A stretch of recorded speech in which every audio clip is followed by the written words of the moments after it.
Assalamualaikum warahmatullahi wabarakatuh. Alhamdulillahirabbil alamin wa bihi nasta'in ala umuri dunya wa din. Wassalatu wassalamu ala asyrofil anbiya'i wal mursalin sayyidina wa maulana Muhammadin wa ala alihi wa sahbihi ajma'in. Asyhadu an la ilaha illallah wahdahu la syarika lahu wa asyhadu anna Muhammadan abduhu wa rasuluhu. Yang dimuliakan para sesepuh, para ulama, para syekh, para salim di komplek Madrasah Sunnah, khususnya di Masjid Siratal Mustaqim, dan juga yang dimuliakan para jamaah, bapak-bapak, ibu-ibu, dan teman-teman sekalian yang saya hormati. Pada malam hari ini izinkanlah kami menyampaikan satu dua hal sebagai bahan pertimbangan keputusan, karena bagaimanapun yang disampaikan di atas mimbar itu pasti pertimbangan keputusan. Kalau di dalam Quran itu disebutnya Qul inna awliyakum la'ala au fi dolar. Boleh jadi saya atau warga benar, tapi boleh jadi juga saya juga salah. Inna awliyakum, baik saya atau kalian la'ala mudah dibeli daya di jalan yang benar, au fi dolar atau di jalan yang buruk. Itu perintah Allah kepada Nabi Muhammad waktu di masa Nabi untuk dialog dengan Kristen Najran. Jadi dialog sama Kristen pada masa itu. Islam zaman dulu nggak kayak sekarang. Sekarang tuh udah banyak dominan. Kalau dulu belum, dulu masih sedikit. Jadi perintah dialog. Jadi kita harus dialog. Kalau orang Jawa ngomongnya sawang sinawang, saling ya tegur sapa ngobrol sini. Itu sangat mudahnya mobil. Sholawat serta salam tidak lupa kita haturkan kepada baginda kita Nabi besar Muhammad Sallallahu Alaihi Wasallam yang telah membawa umat dari zaman kegelapan hingga ke zaman terang seperti sekarang. Nabi Muhammad manusia paling mulia, diutus sama Allah ke bangsa yang paling tidak mulia. Kebetulan bangsa Arab masa itu. Jadi Nabi Muhammad manusia paling mulia, insan kamil, diutus oleh Allah ke bangsa yang paling tidak mulia di masa itu, bangsa Arab. Ya, waktu itu awal sih sedikit merenung ya, kenapa ke bangsa Arab? Kenapa nggak ke Nusantara ya? Atau yang lain? Pilihnya ke Arab. Panjang. Jadi bangsa Arab pada masa itu disebutnya sebagai bangsa jahiliyah. Kan kita kenalnya dengan kaum jahiliyah. Tetapi sebetulnya jahiliyah itu bukan dalam pengertian bodoh, IQ-nya rendah, bukan. Jadi pada masa itu disebutnya jahil itu bukan dalam arti bodoh. Justru orang-orang di Arab pada masa itu tidak pintar. Cuma memang pada waktu itu ada hal lain. Ya, jadi bukan dalam pengertian IQ. Makanya kalau kita merujuk kamus-kamus bahasa Arab, jahil, jahlam, jadul gitu ya, itu beda. Makanya kata Ibnu Manzur yang nulis kamus Lisanul Arab untuk menjadi-jeli itu jadi rujukan kamus ini ya, para ulama sekarang seperti yang sekarang rujukan sama. Kata Ibnu Manzur di dalam kamus Lisanul Arab, makna jahil itu bukan lawan katanya, itu bukan alim, bukan. Tapi lawan katanya itu halim, pakai hak. Halim itu bahasa kitanya bijaksana. Karena diterjemahkannya jahil itu bigoiri aklin wala hilmi, tidak punya akal cuma nggak dipakai, tidak punya akal dan tidak punya kebijaksanaan. Ini menjadi satu catatan penting untuk kita bahwa di masa Arab itu bukan bodoh, kayak gini rendah, enggak, pinter. Bisa disebut kalau Quran itu ada namanya korun itu kayaknya luar biasa, sampai digambarkan di Al-Quran kalau mau buka gemboknya itu harus dibawa orang banyak. Itu saking kayanya. Kalau bahasa kita sekarang ahli manajemen bisnis, itu nggak ada tandingan korun. Mungkin kita sekarang nggak ada speaker mereka. Itu korun pinter banget. tapi karena dia merasa semua karena saya, karena kehebatan dari saya, makanya dapat lo kamu punya bijaksana, makanya hartanya ditenggelam. Makanya sekarang kalau kita nemu harta di bawah tanah ada berharga gitu, disebutnya harta karun gitu, asal usulnya dari sifat korup. Yang kedua ada yang namanya Al-Walid Ibn Al-Mudlib. Itu sastrawan pujangga di masa era Nabi. Ini pintar banget. Dia politikus, dia punya relasi sama pejabat, dia punya kepiawaian linguistik tingkat tinggi di masa itu. Tapi dia dianggap jahil. Kalau pakai sudut pandang Al-Quran itu sebenarnya jahil. Karena dia waktu dibaca Al-Quran dia sangat dia merasa sangat ini sastra luar biasa. Ini nggak pernah ada sastra begini. Al-Quran begitu dibacakan. Itu Al-Walid Ibn Al-Mudlib. Tapi akhirnya dia bisa dianggap jahil karena dia gengsinya nggak mau mengakui kebenaran Al-Quran kalau itu datang dari Tuhan. Itu Al-Walid. Makanya dia disebut juga sebagai orang yang jahil. Terus contoh yang ketiga mungkin siapa ya? Yang mungkin saya ambil contoh Abu Jahal. Abu Jahal itu di kalangan kafir Quraisy itu disebutnya bukan Jahal, tapi Abu Lahab. Jadi orang yang mulia, siapa namanya itu Amir bin Hisham. Itu dia orang yang sangat mulia menurut orang Quraisy dengan standar etika moralitas di zaman. Tapi dia disebutnya Jalur. Dia itu ahli strategis politik. Jadi dia bisa memobilisasi massa. Nggak gampang. Memobilisasi massa itu nggak gampang. Itu butuh pembaca psikologis yang dia harus ngerti peta lapangannya seperti apa. Itu kan butuh IQ yang tinggi. Kita mungkin belum tentu bisa menjalankan seperti yang dia jalankan. Tetapi dia disebut oleh Allah sebagai orang yang jahil. Jadi bisa difahami di sini disebutnya jahil itu bukan bodoh dalam pengertian kita nggak tahu, bukan itu. Kalau bodoh masuk sekolah jadi pintar bisa, tetapi dia bigoiri aklin walahi nggak punya akal, nggak punya bijaksana. Makanya di ayat Quran disebutkan sumun bukmun umyun fahulayat. Atau di surat yang lain disebutnya khatamallahu ala qulubihim. Kalau kunci hati mereka, wa ala sam'ihim pendengaran mereka, wa ala absarihim dan penglihatan mereka. Jadi dikunci. Yang dikunci bukan matanya, tetapi penglihatan pada. Maksudnya apa? Penglihatan dia untuk melihat nilai-nilai yang benar, yang bijaksana. Wa ala absarihim dan dalam pendengaran mereka, bukan telinga, tetapi pendengaran pada telinga. Itu dua hal yang berbeda, telinga dengan pendengaran. Kalau telinga diurusnya sama dokter, kalau pendengaran penglihatan diurusnya dari atas.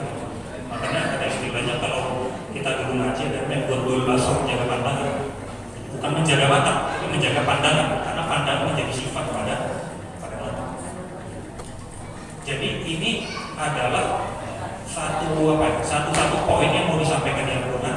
Kamu tuh harus mencari apa sih nilai yang terdalam, yang paling berguna, yang tidak bisa diukur, diotak-atik dengan kecerdasan manusia. Nah, disitulah selaras dengan ini saya mau menyampaikan tema dulunya silaturahim. Itu silaturahim dan silaturahim. Saya dapat judul silaturahim. Saya menemukan apa ya yang kira-kira belum atau mungkin jarang dibahas. Ya nanti ada silaturahim. Mau dibaca, mau disebut silaturahmi bebas saja, itu kan bahasa Indonesia. Jadi kan kalau bahasa Indonesia itu udah rata-rata serapan dari bahasa Arab. Silaturahmi, ada apa lagi? Ya banyak. Jadi kita tuh serapan kalau nggak dari bahasa Sanskerta, bahasa Arab, beberapa dari bahasa Belanda. Nah, dalam pembahasan ini mungkin saya ingin sedikit singgung dari segi pemaknaan artinya. Silaturahim tapi dalam pemaknaan batin yang penting dari perspektif kaum sufi. Karena kalau makna zahirnya itu saya kira mungkin jamaah mungkin semua sudah tahu. Ya, sama seperti pakaian, ada pakaian luar, ada pakaian luar itu mungkin semua orang nggak tahu, kelihatan. Tapi yang pakaian dalam atau dalam konteks ini makna batinnya inilah yang disebutkan. Ya, jadi silaturahim. Saya mau fokus di kata silaturahim ya, supaya kita bisa paham betul sih apa sih yang sebetulnya mau sampaikan dari kata silaturahim. Silaturahim itu dari bahasa Arab, dari susunan dari dua kata, dari kata silah dan rahim. Silah itu artinya nyambung, connecting. Kalau bahasa Jawanya itu manunggal. Nah, kalau di bahasa Jawa ada istilahnya manunggaling kalau Gusti. Maksudnya itu dia merasa seakan-akan saya nyatu gitu kan. Ya seperti, tapi kan itu dimaknanya kadang terlalu ini ya, terlalu sebut biasa aja. Ya kayak dulu misal bapak-bapak, ibu-ibu dulu kalau mau nikah itu kan jatuh cinta sama pasangan kan seakan-akan ya kayak saya sama dia itu nyatu sama, ya sama juga kan. Jadi dari dua kata, dari kata silah dan rohim. Kalau rohim itu bisa diartikan kerabat, bisa diartikan keluarga juga bisa diartikan kandungan juga bisa, tergantung konteksnya. Tetapi saya tarik secara umum, di sini maksudnya adalah keluarga. Rohim itu artinya keluarga. Nah, apa itu silah, apa itu nyambung, apa sih yang di connecting itu apa, dan apa itu rohim, apa sih keluarga. Nah, berangkat dari pemahaman itu maka ada 3 pertanyaan di sini, 3 pertanyaan unik supaya kita paham betul duduk perkaranya apa sih silaturahim. Maka yang dipertanyakan adalah satu, apa yang disambungkan. Jadi kalau silaturahim menyambungkan, berarti kan pertanyaan apa yang disambungkan. Yang kedua, di mana tempat menyambungkan. Ini nanti akan kita bahas. Ketiga, kenapa itu penting untuk disambung. Ini menjadi fondasi dasar nanti dalam kita menjalani beragama kita ya. Biar kita paham betul apa sih sebetulnya yang kita lakukan sekarang. Nah, mungkin saya mau ambil contoh sebagai foundational text-nya atau sebagai rujukan awal, rujukan utama. Saya ambil contoh dari Quran hadis. Pertama di dalam Quran surat Al-Baqarah, Quran surat 2 ayat 27. Alladzina yanquduna 'ahdallahi min ba'di mitsaqih wa yaqta'una ma amarallahu bihi an yusalla wa yufsiduna fil ardh. Keywordnya itu kan artinya an yusalla wa yufsiduna fil ardh. Ulaika humul khasirun. Artinya orang-orang yang melanggar perjanjian Allah sudah perjanjian itu dan memutuskan apa yang diperintahkan Allah kepada mereka untuk menghubungkan dan membuat kerusakan di muka bumi mereka, itulah orang. Jadi di sini ada melanggar perjanjian Allah sesudah perjanjian itu teguh. Jadi ada ahdun. Jadi perjanjian itu ada ahdun, ada mitsaqun. Nanti kalau dicek keterangan ini perbedaannya itu bisa dirujuk bagusnya. Namanya itu al-furuq al-lughawiyah. Itu ditulis oleh ulama juga Abu Hilal Al-Aslahi. Itu dijelaskan dulu masalah tersebut. Jadi distinksi setiap kata itu ada perbedaannya dalam bahasa. Yang kedua dari Quran surat Ar-Ra'd surat ke-13 ayat 21. Walladzina yasiluna ma amarallahu bi an yusalla wa yakhshawna rabbahum wa yakhafuna su'al hisab. Nah, ini juga kata begini, walladzina yasiluna ma amarallahu. Artinya apa? Dan orang-orang yang menghubungkan apa-apa yang Allah perintahkan supaya dihubungkan dan mereka takut kepada Tuhannya dan takut kepada hisab yang Allah. Itu dari Tuhan. Sekarang kalau saya ambil contoh dari hadis. An Abi Ayyub radhiyallahu anna rajulan qala lin Nabi sallallahu alaihi wasallam akhbirni bi amalin yudkhiluni al-jannah. Ya Rasulullah, kasih tahu dong saya amalan yang kalau saya lakukan saya bisa nih masuk surga. Apa sih amalannya? Qala ta'budullaha la tusyriku bihi syai'an. Sembah Allah dan jangan syarikat Allah. Itu yang pertama. Yang kedua, wa tuqimus shalah, dirikanlah salat. Yang ketiga, wa tuqiz zakat, dirikanlah laksanakanlah zakat. Yang keempat, wa tusilul qur'an, dan sambunglah tali silaturahim. Juga hadis yang lain, hadis riwayat Muslim nomor 2555. An Aisyah radhiyallahu anha qalat qala Rasulullah sallallahu alaihi wasallam ar-rahim mu'allaqatun bil arsy. Jadi rahim itu mu'allaqatun bil arsy. Mu'allaqah itu artinya apa? Nyambung, nempel ya, nempel sama arsy. Taqul man wasolani wasolahu, siapa yang menghubungkan denganku, dia akan dihubungkan denganku. Wa man qata'ani, siapa yang dia memutus hubungan denganku, qata'ahu, maka Allah akan putus dua hubungan. Nah, itu dari hadis ini. Sekarang saya kutip sedikit ya dari Imam Al-Qurtubi. Jadi kata Imam Al-Qurtubi itu ada 4 tingkatan tentang silaturahmi. Satu, silaturahmi antara senasab atau saudara. Jadi silaturahmi itu ya sesama saudara, adik kakak, kita dengan adik, dengan ibu, bapak, saudara. Itu tingkatan pertama. Tingkatan kedua namanya silaturahmi antar sesama muslim seiman. Jadi kita silaturahmi itu pada sesama muslim. Yang ketiga, silaturahim antara sesama manusia, baik yang muslim ataupun non muslim. Di silaturahmi itu semua. Nah, baru yang keempat, silaturahmi antar alam. Jadi kita dengan hewan, dengan Tuhan itu ada silaturahimnya juga. Harus dijaga, itu nggak boleh di mana, kita nggak boleh kasar sama hewan, sama Tuhan itu nggak boleh. Nah, terus juga menurut Imam Ibnu Hajar Al-Asqalani, kalau tadi Imam Qurtubi ada 4, kalau Imam Ibnu Hajar ada 3. Satu, manusia penyambung hakiki silaturahmi. Yang kedua, manusia pembalas jasa. Jadi dia hanya mau silaturahmi yang sesama yang baik aja. Itu ada level. Nah, yang ketiga, orang manusia pemutus hubungan silaturahmi. Jadi dia nggak mau silaturahmi, putus. Jadi ini ada tingkatan. Ya, ini tinggal kita pilih, kita mau.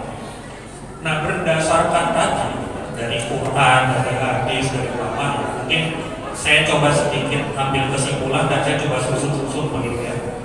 Jadi ternyata makna rohim dalam pengertian ini keluarga itu sangat luas.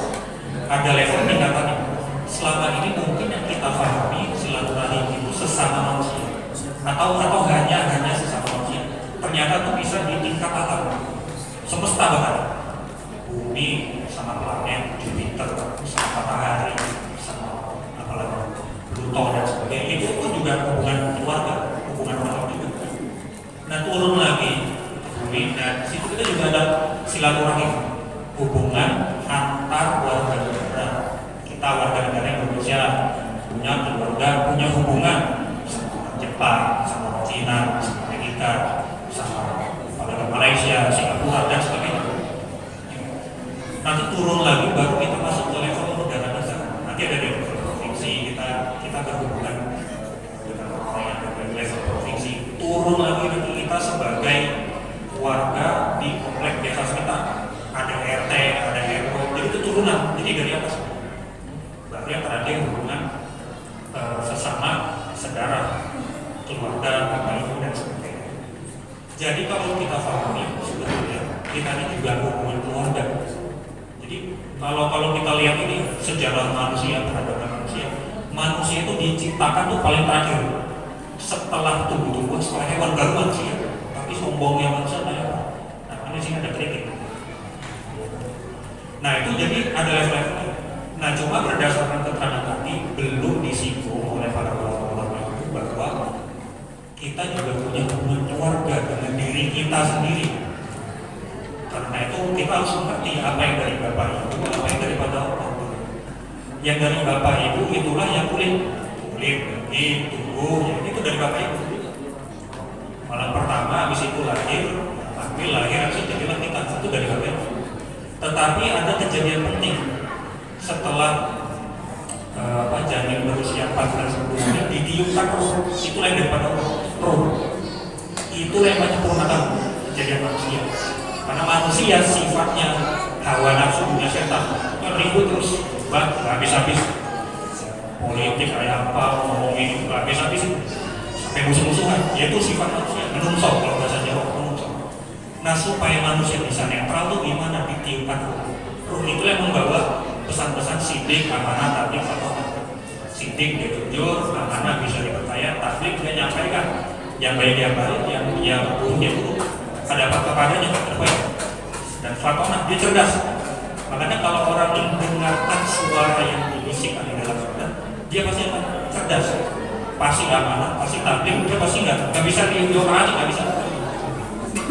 Nah, jadi yang mau saya rangkai di sini adalah bahwa silaturahim yang utama sebelum kita menjalin hubungan dengan orang lain adalah mengenal diri sendiri. Falian zulim insan mengkulik, hendaklah manusia memikirkan dari apa asal Allah. Kan Allah disebut wa khatamallahu ala qulubihim, Allah kunci hati mereka, wa ala sam'ihim, pendengaran pendengaran mereka, wa ala absarihim, itu juga keluarga, mata kita, telinga kita, semua itu keluarga. Makanya itu dipuasakan sekarang di bulan Ramadan supaya kita bersih betul, jadi supaya kita bisa jernih melihat segala sesuatu. Nah, ini yang harus kita perhatikan dengan cara kita mendengarkan suara yang dibisikkan. Nah, nyambung yang tadi, kalau begitu berarti apa yang disambungkan? Nah, yang disambungkan, ini kan pertanyaan. Kalau begitu silaturahim apa yang disambungkan? Yang disambungkan itu adalah ruh kita kepada Allah. Makanya kebetulan kata silatul itu dikata wasola yang silat itu kebetulan juga yang merangkai kata dasar, yang merangkai kalimat sholat. Karena kata Imam Al-Ghazali itu dia punya tulisan, salah itu dibilang risalah fi sholat, asraru sholat saya punya. Tapi itu diambil juga dari tiga. As-sholatu kata Imam Ghazali, as-sholatu yaitu as-silatu bainal abdi wa rabbi. Nyambung, nyambiji, connecting, manunggal. Jadi sholat ini ada pemaknaan sholat yang dilakukan 5 waktu dan sholat yang di luar 5 waktu, atau bahasa lainnya sholat yang mewaktu. Tapi puncaknya dilakukan ketika sholatnya 5 waktu. Ketika dengar azan ya kita berangkat sholat jamaah, disitulah utama. Makanya sholat bisa dilakukan di dalam waktu sholat maupun di luar sholat, tergantung makanya. Kalau sholat rukun sholat melakukan dengan sholat ya wajib itu 5 waktu. Tetapi di luar itu kita tetap harus mempertahankan frekuensi kita dengan Tuhan. Jadi apa yang disambungkan itu adalah. Nah, yang kedua, di mana tempat untuk menyambungkannya? Yang disambungkan tempatnya. Jadi kan ruku berarti itu di mana? Itu fisudur di dalam dada. Ada as-sudur, ada fisudur, ada dada, dan ada di dalam dada. Makanya nanti ada tingkatannya, ada sudur, ada sodrun, ada dada. Di dalam dada ada yang namanya kolbun, maksudnya hati. Dalam kolbun ada namanya fuadun, itu fuad. Di dalam fuad ada namanya lubbun. Disitulah posisi ketika Allah sebut di Al-Quran sebagai ulil albab, orang-orang yang teliti. Dia mungkin nggak belajar, mungkin dia nggak sekolah, tapi dia tahu ini salah, ini nggak bijak, ini keliru. Nah, itu langsung dari Allah masuk. Situ lubbun. Di dalam lubbun ada namanya sirrun, bahasa rahasia. Di dalamnya ada namanya ana. La ilaha illa ana, tiada Tuhan selain aku. La ilaha illa ana fa'budni, sembahlah aku wa aqimis sholata li dzikri. Maka di situ posisinya sholat itu di dalam situ. Sebetulnya makna hakikatnya ya, makna itu. Kalau makna secara syar'i fikih ya kita itu muftatahatun bin takbir wa muftatamatun bin taslim. Ya, kalau pengertian makna sama. Jadi itu tempatnya di situ. Nah, pertanyaan ketiga, kenapa itu perlu disambung? Apa sih? Sebetulnya supaya roh itu terjaga dari bisikan, dorongan, kotoran yang ada di dunia itu terjaga, supaya kita tetap jernih bisa mendengarkan. Oh ini loh salah, oh ini ternyata benar, oh ini nggak bijak, oh ini keliru. Sebetulnya hanya yang keliru.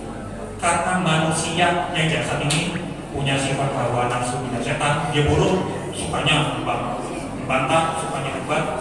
Kalau ada A, B, C, D, ada politikus A, ada ulama A, ulama B, ada sinis, segala macam sampai jadi chaos, konflik. Nah, itu sifat manusia, sifat yang ada di dalam tubuh jasad ini. Maka dia harus disempurnakan. Summa sawa wa nafakha fihi min ruh. Ditiupkan ruh supaya manusia itu sempurna. Jadi karena tidak mungkin manusia sepenuhnya positif, maka kita harus mengambilnya bahwa kenapa penting untuk menyambungkan rohim keluarga yang berbeda kita, supaya kita memaksimalkan potensi positif sekaligus meminimalkan potensi negatif. Sebetulnya itu aja. Saya kira mungkin hal-hal semacam ini yang sulit sekali untuk difahami. Memang butuh waktu, butuh banyak pertemuan, butuh ya. Tetapi kalau kita lihat tadi, kita sudah lihat kurangnya hadisnya, ulamanya, nah kita bisa berkesimpulan. Nah, terakhir karena di bulan Ramadan, ini juga masih berhubungan dengan silaturahim. Jadi sekarang kita ini di bulan Ramadan, kita tuh berada di bulan pamungkas setelah 2 bulan sebelumnya. Makanya ada hadis Nabi itu bilangnya Rajab syahrullah, bulan Rajab itu bulan wa Sya'ban syahrul, wa Sya'ban syahrul. Sya'ban itu bulan keberadaan Allah. Wa Ramadan, adapun bulan Ramadan syahrul ummati, bulannya umat. Makanya Rajab itu disebutnya bulannya Allah, kalau Sya'ban disebutnya bulan Muhammad, kalau Ramadan disebutnya bulannya Singa. Nah, ini sekarang penentuan. Bapak-bapak, ibu-ibu, jamaah sekalian, ini adalah penentuan di bulan Ramadan. Tepatnya pada 10 hari terakhir. Ujungnya nanti adalah mendapatkan keberkahan Lailatul Qadar. Lailatul Qadar khairun min alfi syahr, lebih baik daripada 1000 bulan. Nah, pertanyaannya adalah kenapa dimulai di bulan Rajab?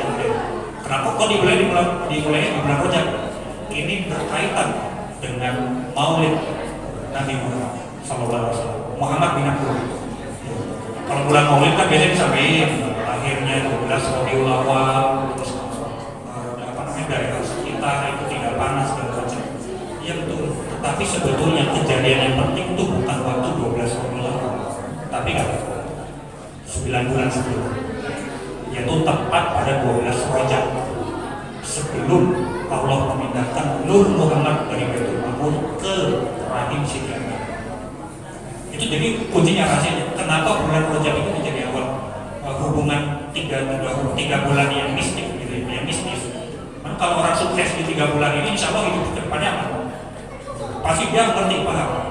Khatamallahu ala qulubihim wa ala sam'ihim wa ala absarihim bisyawah. Insya Allah dia nggak kena itu. Sumun bukmun umyun fahum la yarji'un. Insya Allah dia nggak kena itu. Kalau dia bisa betul-betul beribadah di bulan Ramadan sebagai pamungkas. Nah, bahkan kaum sufi ada juga yang menafsirkan 3 bulan ini dengan perspektif hurufi, ilmu huruf. Makanya disebutnya Rajab 3 huruf, Ro, Jim, Ba, itu ada 3 huruf. Terus Sya'ban ada berapa huruf? Ada 5 huruf. Shin, Ain, Ba, Alif, Nun, ada 5.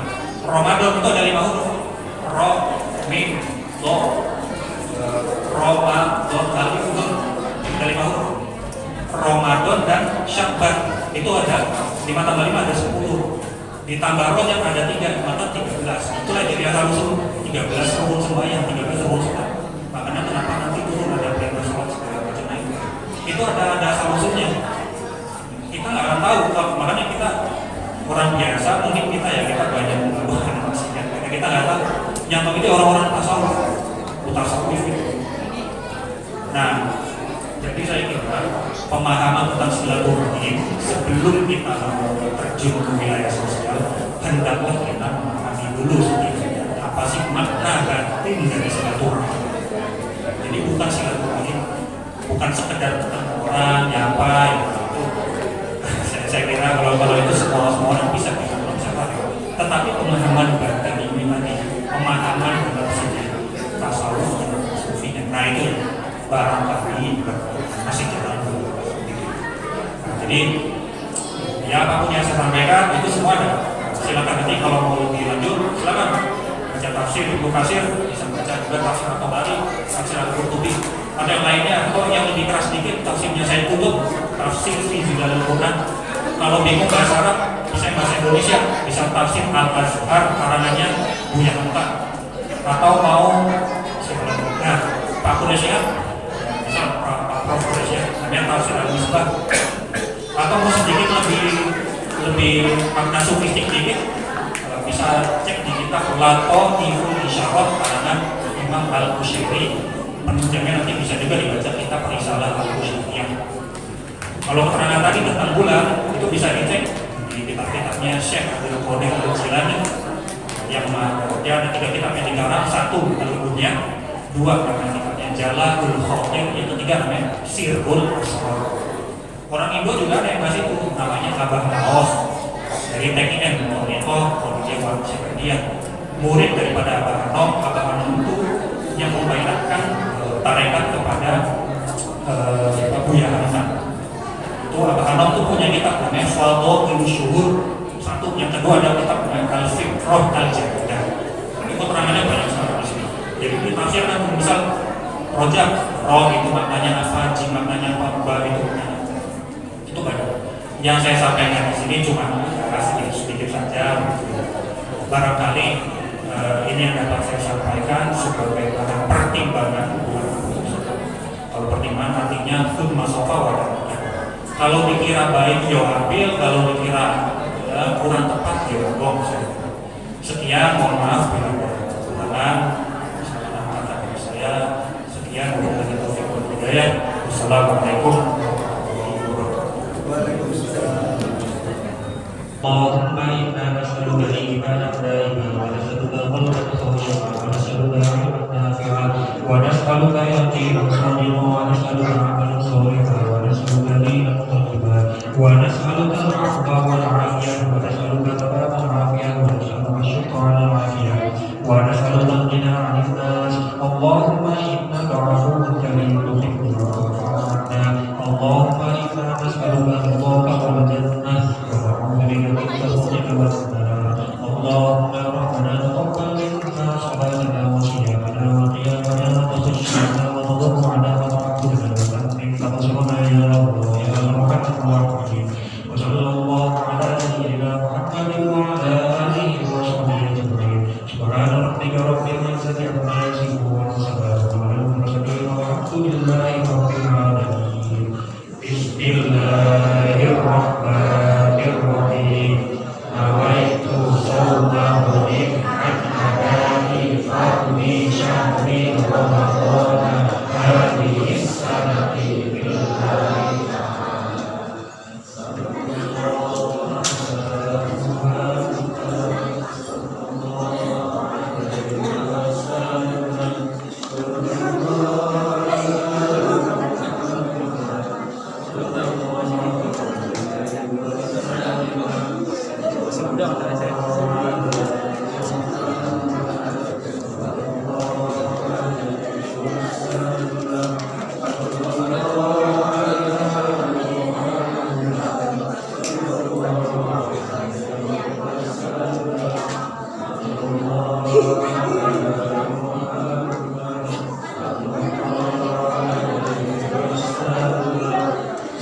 Allah